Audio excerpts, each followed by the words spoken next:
to preserve, protect.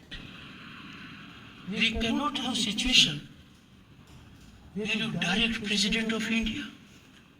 And on what basis? The only right you have under the Constitution is to interpret the Constitution under Article 145(3). President of India is a very elevated question. President takes oath to preserve, protect and defend the Constitution. This oath is taken only by President and her appointees, the governors. Everyone, the Prime Minister, the Vice President, the ministers, the parliamentarians, the judges, they take oaths to abide by the Constitution. But to defend the Constitution, to preserve the Constitution, to protect the Constitution, that is the oath of the President of India. The Supreme Commander of the Armed Forces. Boys and girls, if you look at the Indian Constitution, when Parliament is defined, according to you, Parliament is Lok Sabha, Rajya Sabha. No. Parliament, the first part is the President. Second and third are Lok Sabha and Rajya Sabha. There is a directive to the President by a recent judgment.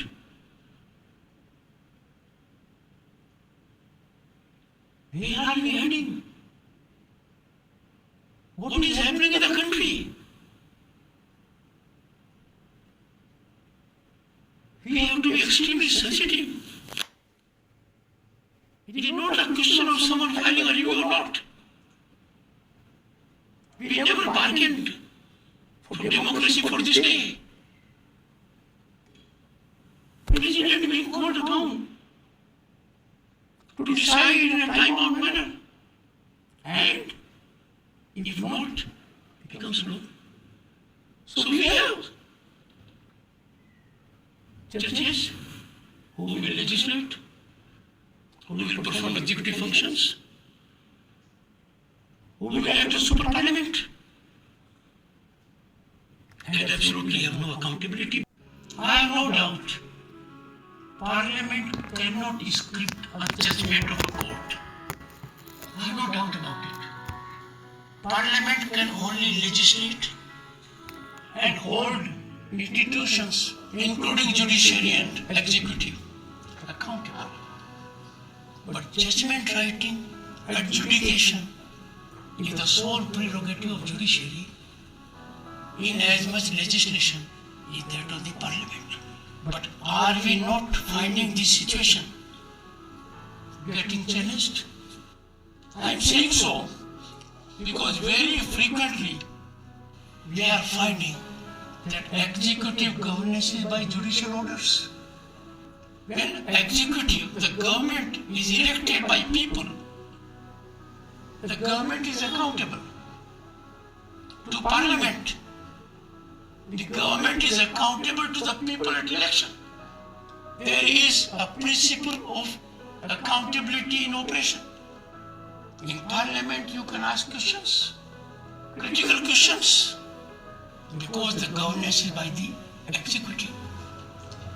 But if this executive governance is by judiciary, how do you ask questions? Whom do you hold accountable in election?